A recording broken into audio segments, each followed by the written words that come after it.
Assalamualaikum warahmatullahi wabarakatuh. Innal hamdalillah nahmaduhu wa nasta'inuhu wa nastaghfiruh wa na'udzu billahi min shururi anfusina wa min sayyiati a'malina. May yahdihillahu fala mudilla lahu wa may yudlil fala hadiya lahu. Asyhadu an la ilaha illallah wa asyhadu anna Muhammadan 'abduhu wa rasuluh. Allahumma shalli wa sallim ala Muhammad wa ala alihi wa sahbihi ajma'in. Amma ba'd. Marilah senantiasa kita bersyukur kepada Allah Subhanahu wa taala atas segala karunia yang Allah berikan kepada kita. Wa in ta'uddu ni'matallahi la tuhsuha. Seandainya kita menghitung berapa banyak nikmat Allah yang telah diberikan kepada kita, la tuhsuha, maka kita tidak akan mampu untuk menghitungnya. Kawannya kita bersyukur itu pun patut disyukuri. Kita bisa bersyukur atas nikmat Allah, itu pun patut disyukuri. Baru bagian itu saja sudah tidak terhitung banyaknya. Nikmat yang bisa kita lihat dan nikmat yang tidak terlihat. Bahkan kebanyakan nikmat Allah itu tidak kita bisa hitung dan tidak bisa kita lihat. Bahkan kita tidak merasa bahwa itu adalah nikmat Allah Subhanahu wa taala. Kadang-kadang terhalangnya kita dari sesuatu yang kita inginkan itu adalah nikmat yang Allah berikan kepada kita. Hanya kita tidak tahu bahwa itu adalah nikmat. Dengan terhalangnya kita dari sesuatu yang kita inginkan, Allah justru ingin menyelamatkan kita dari sesuatu yang membahayakan kita. Dan kita tidak tahu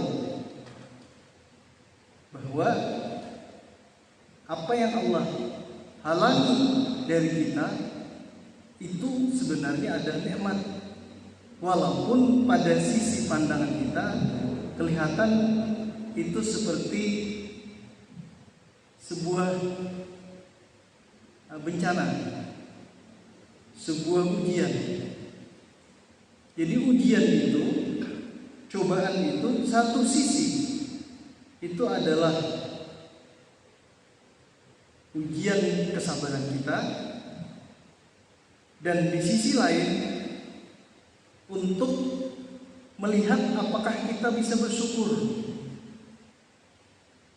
Orang yang sehat baru bisa merasakan betapa tingginya nilai kesehatan itu ketika dia merasakan sakit.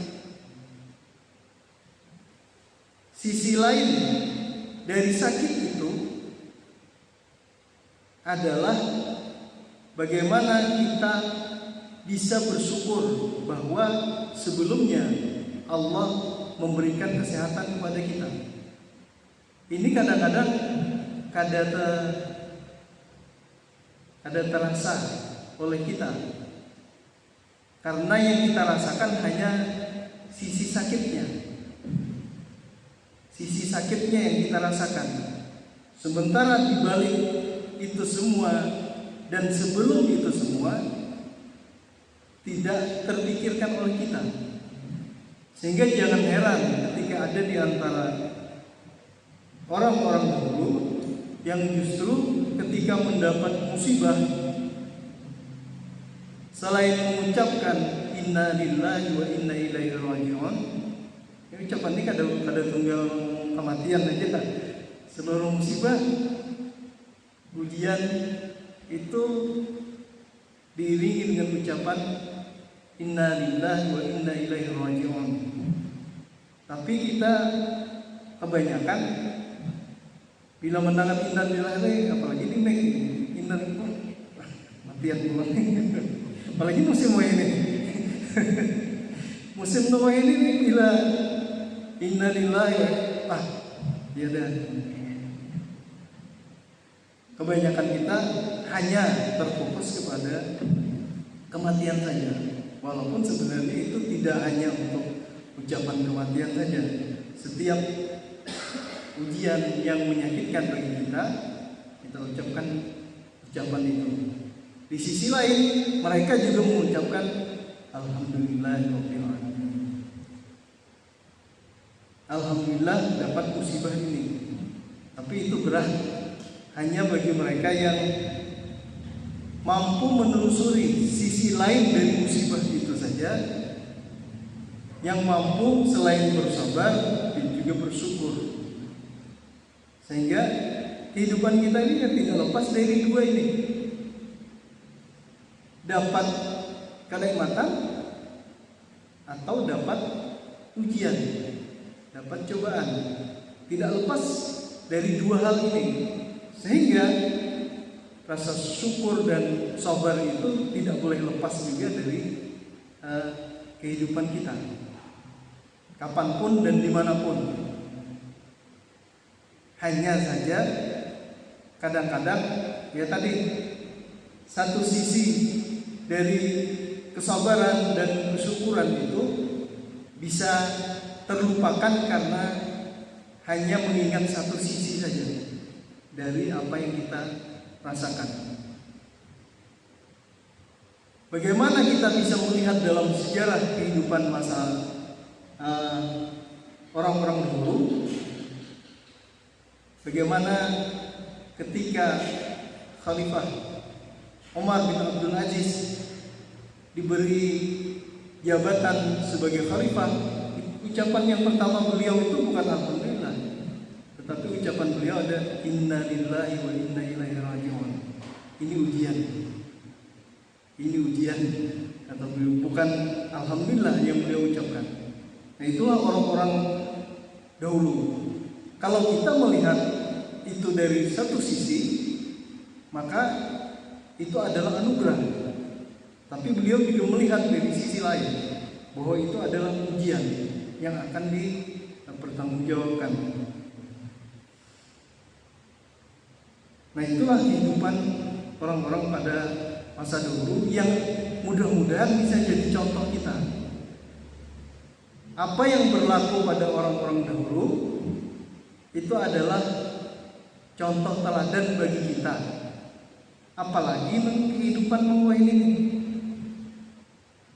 Kehidupan saat ini yang penuh dengan gonjang-ganjing kehidupan dunia saat ini, maka sangat diperlukan bagi kita untuk menelaah kembali bagaimana orang-orang dahulu menghadapi segala musibah, segala bencana dalam kehidupan mereka. Bagaimana mereka menghadapi segala anugerah, segala nikmat dalam kehidupan mereka. Oleh sebab itu, senantiasa kita bersyukur kepada Allah Subhanahu wa taala dan senantiasa juga kita bersabar terhadap ujian-ujian yang menimpa kita dalam kehidupan saat ini yang luar biasa. Kemudian sholawat dan salam sudah semestinya kita selalu sampaikan kepada Rasulullah SAW, Nabi Muhammad SAW. Perjuangan beliau yang tidak kenal lelah dengan tetesan darah dan air matalah yang telah menjadikan kita saat ini berada dalam agama Islam. Perjuangan orang-orang dahululah yang telah menuntun kita untuk berada dalam agama Islam. Tentunya tidak lepas dari hidayah dari Allah Subhanahu wa taala. Tetapi hidayah memang dari Allah, tidak bisa dilupakan bahwa ada orang-orang yang punya andil dalam kehidupan kita, membawa kita ke jalan yang lurus. Tidak bisa dilupakan. Karena kalau kita menganggap diri kita ini berada dalam kebenaran itu karena seorang bang halal mencari bisa membaca buku-buku, tidak bisa. Ada orang-orang dahulu yang berjasa secara langsung atau secara tidak langsung kepada kita sehingga kita bisa berada di jalan kebenaran. Sehebat apapun orang, maka ada orang yang lebih hebat di belakangnya. Sehebat apapun seseorang, ada orang yang lebih hebat di belakangnya. Karena yang kita lakukan saat ini itu sudah dimulai oleh orang-orang dahulu, dan perjuangan mereka lebih pahit, lebih getir daripada perjuangan kita. Perjuangan mereka bukan hanya tetesan darah dan air mata, nyawa sebagai taruhan. Itu perjuangan orang-orang dahulu dalam menegakkan kebenaran. Kita ini ibarat orang itu dilingayakan, dan kita ini ibaratnya sudah dilingayakan, tanyaman sudah dirintisakan orang sudah. Ada orang-orang dahulu yang sudah merintis apa yang saat ini kita jalani. Sehingga selain hidayah dari Allah Subhanahu wa taala, jangan lupa juga ada andil orang-orang terdahulu yang merintis jalan tadi untuk kita. Kadang-kadang itu kada ingat kita, kada terasakan. Tapi kalau kita mau merenungkan kembali dulu apa yang kita dapatkan tadi, dulu ada orang-orang yang meraih tangan kita, membawa kita kepada jalan petunjuk, jalan kebenaran. Memang kita mungkin lahir beragama Islam. Kita lahir beragama Islam. Tapi ajaran Islam itu sendiri kadang langsung masuk ke dalam kehidupan kita dengan serta-merta. Oleh sebab itu, jasa dari Rasulullah, para sahabat, orang-orang terdahulu, para ulama kita, para perintis organisasi kita, itu punya jasa yang besar di dalam memberikan kemudahan bagi kita pada langkah-langkah selanjutnya. Maka sudah sepantasnya salawat dan salam untuk Rasulullah, para nabi, doa bagi mereka-mereka yang telah mendahului kita, senantiasa kita panjatkan kepada Allah Subhanahu wa taala. Doa-doa untuk mereka, walaupun mungkin kita tidak bertemu langsung, tapi mudah-mudahan doa kita itu mempertemukan kita. Doa kita untuk mereka itu mempertemukan kita. Belum sampaikan kembali, doa kita untuk mereka itu mudah-mudahan mempertemukan kita. Salawat yang kita sampaikan kepada Rasulullah mempertemukan kita kepada Rasulullah SAW. Karena Rasulullah menyampaikan, akrabu yang paling dekat ya Rasulullah kepadamu di hari kiamat nanti, aksaru yang paling banyak bersalawat. Itu ya Rasulullah yang paling dekat. Dengan catatan, tapi ini jangan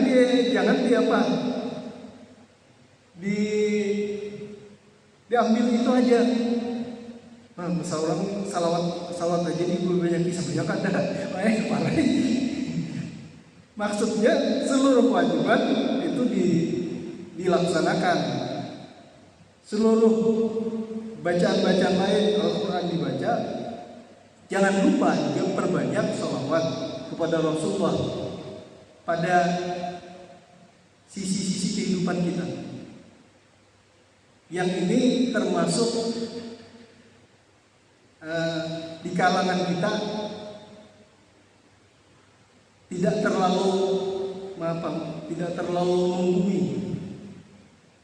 Padahal pentingnya luar biasa. Bukan untuk Rasulullah, tapi itu untuk kita. Karena siapa yang bersalawat kepada Rasulullah sallallahu alaihi, Allah yang bersalawat kepadanya. Allah memberi rahmat kepadanya. Bubulikannya itu yang kita cari. Bubulikannya salawat kita itu yang kita cari. 10 kali lipat Allah nyampaikan. Jadi jangan heran kalau ada di antara orang-orang yang mendapatkan anugerah yang luar biasa ketika mereka memperbanyak salawat. Jangan heran, karena Allah langsung yang membalasnya 10 kali lipat. Luar biasa. Tapi ini termasuk hal yang mungkin tidak terlalu banyak kita lakukan. Yang minimal lah ketika hari Jumat berbanyak, malam Jumat dan hari Jumat. Sehingga kalau kita mendengar kisah-kisah para pemikul sholawat ini mendapatkan sesuatu yang luar biasa, jangan heran, itu sesuatu yang wajar, tetapi di kalangan kita ini tidak terlalu banyak kita lakukan. Dan mudah-mudahan pada saat-saat berikutnya bisa kita sedikit demi sedikit kita perbanyak, selain ibadah-ibadah yang lain. Bapak, Ibu, saudara-saudara sekalian, itu mukadimah ceramah yang sampaikan terlalu panjang lah, panjang mukadimah pada isinya para tapi kalau Bapak ini karena lawas kada pengajian kita, maka ini memulai kembali ulun membukakan. Nanti mudah-mudahan bisa terus-menerus kita laksanakan sebagai satu taman dari taman surga yang ada di permukaan bumi, ya Rasulullah.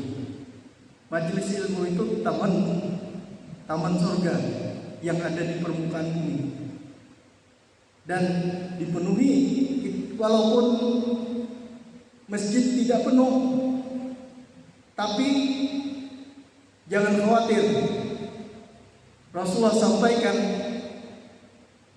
majelis itu dipenuhi oleh para malaikat sampai berjejal sampai ke atas langit. Jangan khawatir, penuh. Majelis ilmu itu penuh dengan para pendengar dari kalangan manusia dan dipenuhi juga oleh para pendengar dari malaikat.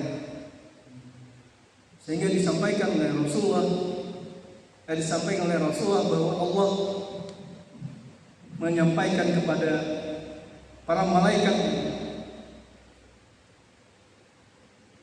apa yang diinginkan oleh orang-orang yang ada di dalam majelis ilmu itu. Biar para malaikat mereka itu punya hajat ini banyak hajatnya. Allah sampaikan bahwa hajat mereka akan dikabulkan. Itu sisi lain dari kelebihan dari majelis ilmu. Hajat orang yang berada pada majelis ilmu disampaikan oleh para malaikat langsung kepada Allah. Disampaikan oleh para malaikat keinginan mereka itu langsung kepada Allah Subhanahu wa taala. Malaikat itu la ya'sunallaha ma amarahum, tidak pernah maksiat. Wa yaf'aluna ma yu'marun, nang disuruh selalu dikerjakan. Kalau mereka yang menyampaikan kepada Allah Subhanahu wa taala, yang bersih daripada kesalahan, maka sangat mungkin untuk dikabulkan oleh Allah Subhanahu wa taala. Sampai-sampai dinyatakan oleh wahai para malaikat, adakah lagi? Ada. Mereka yang kebetulan singgah aja, kada ada niat untuk mendatangi majelis ilmu, kebetulan berada di situ. Mereka pun merasakan imbasnya dari majelis ilmu itu luar biasa. Tapi ini kada kelihatan dan kada berasa,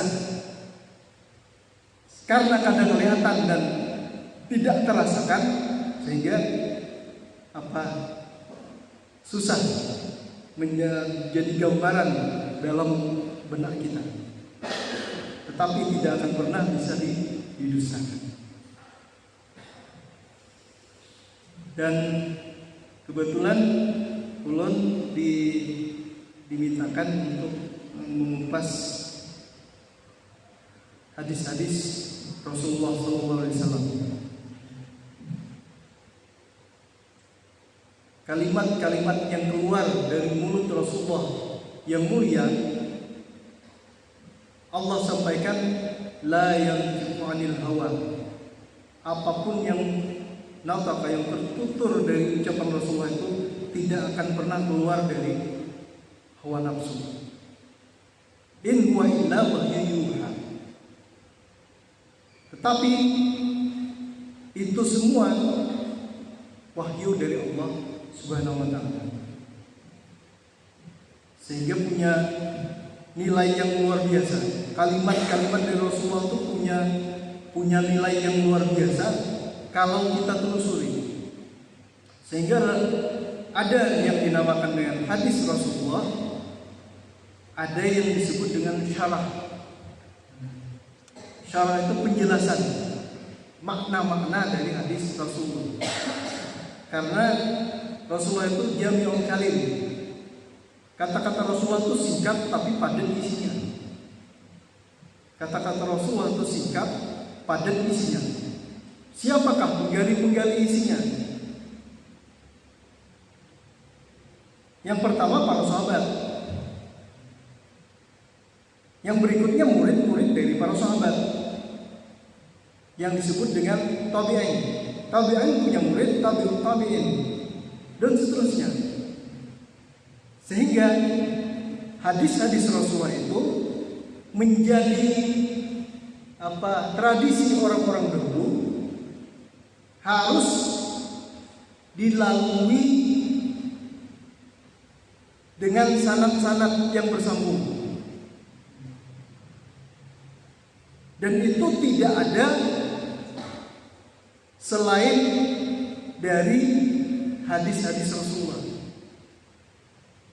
Kalau ucapan para nabi yang terdahulu tidak ada, di sanadnya itu tidak ada, dari Rasulullah, sahabat, tidak ada.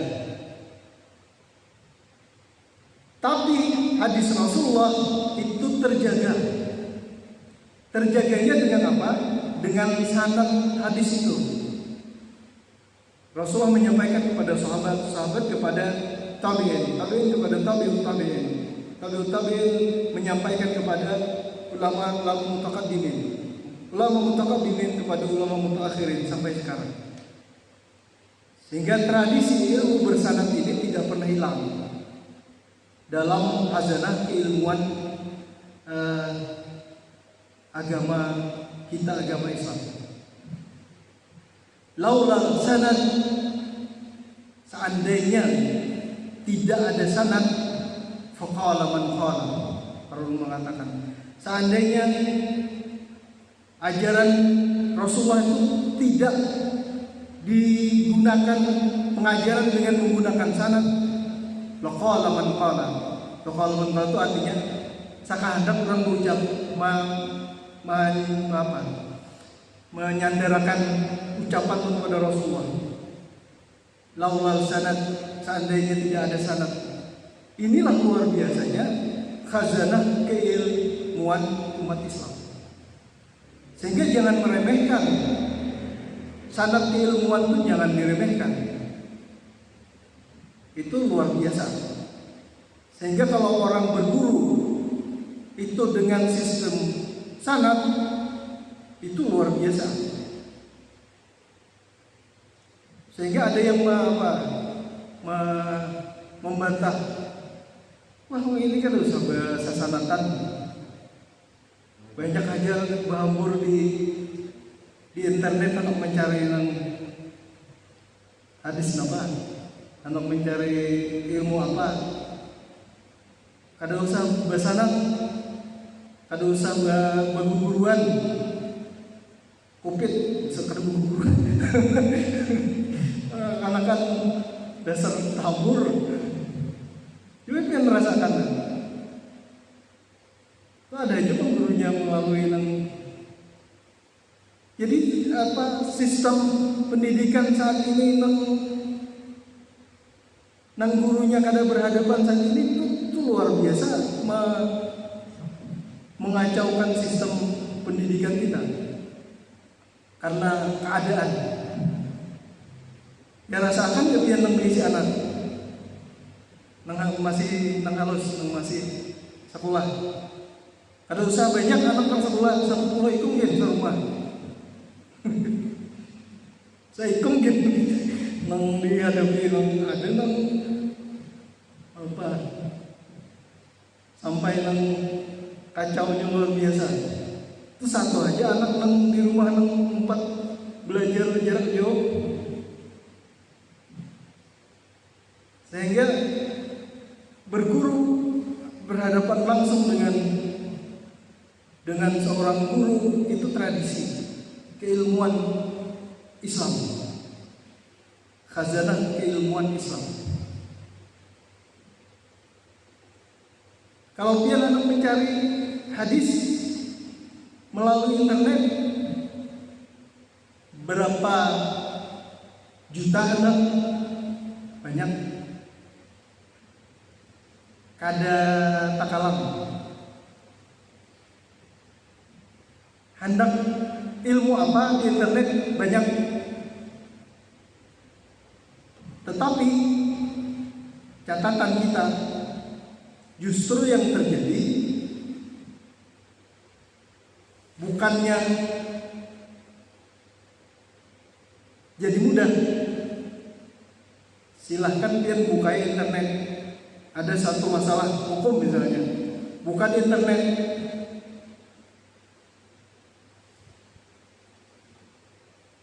kemungkinan yang terjadi satu, permasalahan bisa terpecahkan, tapi kebanyakan yang terjadi malah makin kacau, makin bingung, karena ternyata yang tertulis di internet itu setiap orang punya pandangan masing-masing, setiap orang punya misi masing-masing, setiap orang punya metode masing-masing. Makin banyak tulisan tentang hal tersebut, makin membuat kita bingung apabila kita tidak memiliki dasar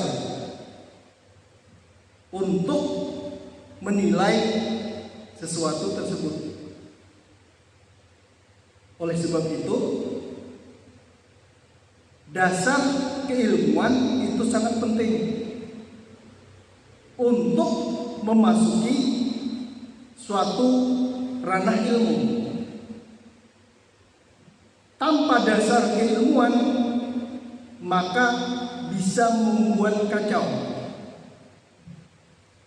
Inilah yang bisa menyebabkan munculnya fatwa-fatwa yang menyimpang karena tidak punya dasar, tapi ikut-ikutan terlibat dalam satu permasalahan. Kayak ulun mengotak-atik masalah kedokteran. Itu urusan dunia. dan lu tidak punya dasar tentang kedokteran, tapi mengotak-atik. Bukannya orang sembuh, bebangan, tidak punya dasar.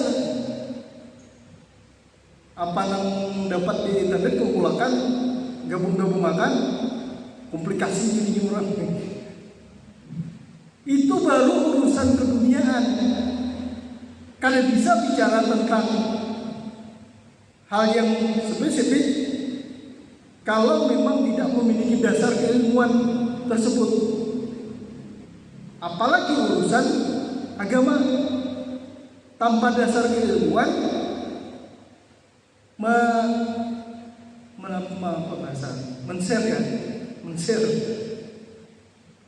men-share tentang sesuatu dengan pendapat sendiri sangat berbahaya. Ini yang banyak membuat kacau agama kita.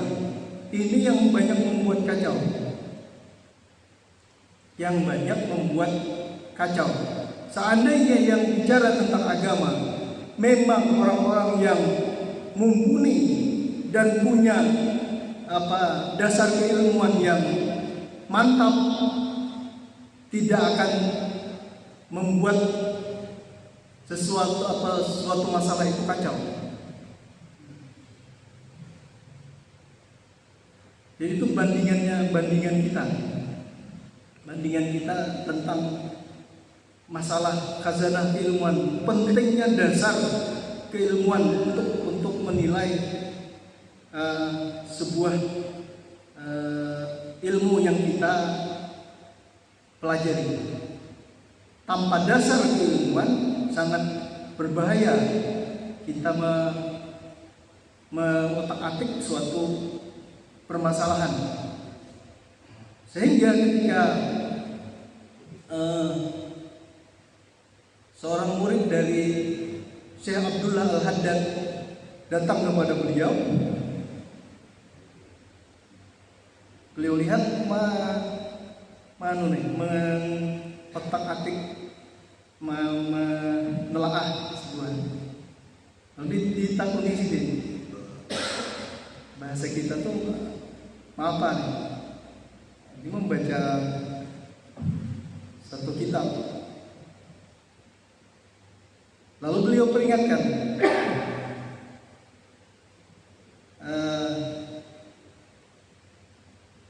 seperti yang tadi peringatan bahwa berhati-hati. Lalu ujian murid tadi, ya saya hanya mengambil yang saya paham saja, ansopta. Belum ini mengambil dulu yang pahamnya aja, nang kada paham, kada. Ansopta, berarti jadi kamu ini sadar. Tapi yang saya khawatirkan bukan itu. Yang saya khawatirkan kamu merasa paham, padahal salah paham. Kamu merasa paham, padahal salah paham. Ini yang bahaya. Lebih berbahaya daripada kada paham. Lebih berbahaya ini daripada tidak paham. Karena ini bisa menyesatkan.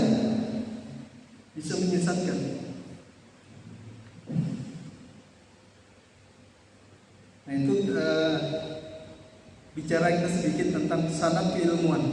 Ini juga penting. Sanad keilmuan itu penting. Berguru itu penting. Karena kalau dibuang teknologi secanggih apapun tidak bisa menyisihkan guru. Seorang guru itu tanpa teknologi pun insya Allah bisa berhasil. Tapi jangan harap hanya dengan teknologi saja bisa berhasil. Tidak. Kalau hanya dengan teknologi saja, jangan harap.